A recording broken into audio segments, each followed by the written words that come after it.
Créer son propre jeu vidéo, c'est génial. T'as des milliers de développeurs qui font ça chaque année. T'as par exemple le développeur de Minecraft ou même par exemple le développeur de Flappy Bird. Et on a quand même tendance à se dire que c'est des chanceux qui vivent leurs rêves chaque jour. Ils créent leur jeu et c'est ce qu'ils adorent faire. Alors oui, bien sûr, les développeurs de jeux indépendants, ils font ça par passion, hein, parce que sinon tu tiens pas. Sauf que ce qu'on vous dit moins, c'est que psychologiquement, c'est hyper dur à tenir. T'as des tas de devs qui ont fini dépressifs. Par exemple, le développeur de Flappy Bird, il a littéralement supprimé son jeu à cause de la pression que ça lui donnait. Et c'est de cette partie sombre du game dev que j'aimerais parler aujourd'hui. Personnellement, créer des jeux, c'est mon rêve. C'est ce que je fais depuis maintenant un an et juste j'adore faire ça. Et ce rêve, il est partagé par plein de développeurs. Et en apparence, ils ont l'air de vivre leur meilleure vie. Parce que nous, on voit que ceux qui ont réussi. Ceux qui n'ont pas réussi, on les voit pas. En voyant que ceux qui ont réussi, on a une vision faussée. Parce qu'il y a énormément de gens qui échouent. La dure réalité du développement de jeux indépendants, c'est déjà la solitude. Tu passes des heures et des heures par jour à travailler sur ton jeu devant ton PC, à faire littéralement une chose, coder, tester, corriger. Et si tu fais ça en boucle, tu modélises des trucs, enfin bref, tu travailles sur ton jeu. Et donc ça t'isole. En tant qu'humain, on a quand même besoin d'avoir un contact social. Mais il n'y a pas que ça, il y a aussi la pression financière. La plupart des gens qui commencent à créer leur propre jeu vidéo, c'est généralement juste après avoir abandonné leur job avec un tout petit peu d'argent en poche. Donc t'as quand même le stress de travailler des mois, voire des années sans revenus. Et si ton jeu il flop,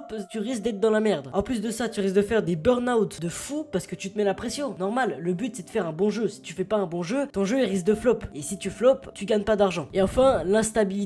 Bon, ça je dirais pas que c'est directement lié au game dev. Quand tu te lances à ton compte, t'es forcément dans une instabilité. Mais ça rajoute quand même un énorme poids à la charge mentale des développeurs. Et c'est ce qui constitue la dure réalité du game dev. Alors tout ce que je viens de dire, ça donne déjà envie d'abandonner, mais c'est pas fini. Il y a encore des impacts psychologiques de fou, genre le syndrome de l'imposteur. Imagine que ça fait un an que tu taffes sur ton jeu, il a l'air trop bien. Et d'un coup, tu décides d'aller voir sur YouTube ce qu'ont fait les autres jeux indépendants ou n'importe où ailleurs, et tu tombes sur ça, alors que toi, ton jeu, c'est ça. Donc ça peut littéralement te décourager, et il y en a même parfois qui abandonnent à cause de ça. Imagine, t'abandonnes au bout de 2 ans de développement. Le mental, ça doit pas aller hyper fort. Créer son propre jeu vidéo, ça fatigue aussi créativement, parce qu'à force de taffer sur ton projet pendant des années, tu peux finir par le détester. Ça arrive, tu sais, quand tu fais que ça de ta vie, il y a un moment où t'en as marre. Mais bon, généralement, c'est plus une pause qu'autre chose, donc ça va. Et puis bien sûr, t'as tout ce qui est l'anxiété de la réception publique, t'appréhendes la réaction des gens, parce que la réaction des gens va littéralement déterminer comment tu vas vivre. Si les gens détestent ton jeu et que personne n'y joue, tu seras pauvre. Si les gens y jouent, tu gagneras ta vie. Alors j'avoue que depuis le début de cette vidéo, j'ai quand même été pas mal pessimiste. Déjà, c'est rare d'être victime de tous ces problèmes, et puis surtout, il y a des manières pour s'en sortir. Il y a plein de devs qui arrivent à s'en sortir et de manière hyper confortable. Ce qu'il faut, c'est apprendre à gérer ton game dev. Déjà, se fixer des limites, horaires, pauses, éviter l'obsession. Il faut que tu penses à autre chose. Je pense qu'à ça, tu vas en avoir marre. J'en avais parlé aussi de l'isolation. Fais en sorte de pas être seul. Continue de sortir avec tes potes, parce que sinon, ça risque d'être la merde. Un peu de remise en question. Faut accepter l'échec et se dire que ça fait partie des risques du métier. Je te remercie d'avoir regardé la vidéo. Si tu veux apprendre à gérer ton game dev comme un pro, je te conseille Game Dev Starter. Ça sort dans 2 semaines littéralement. C'est ma vidéo payante qui permet à n'importe qui de se lancer dans le game dev. Alors, il y a énormément de modules,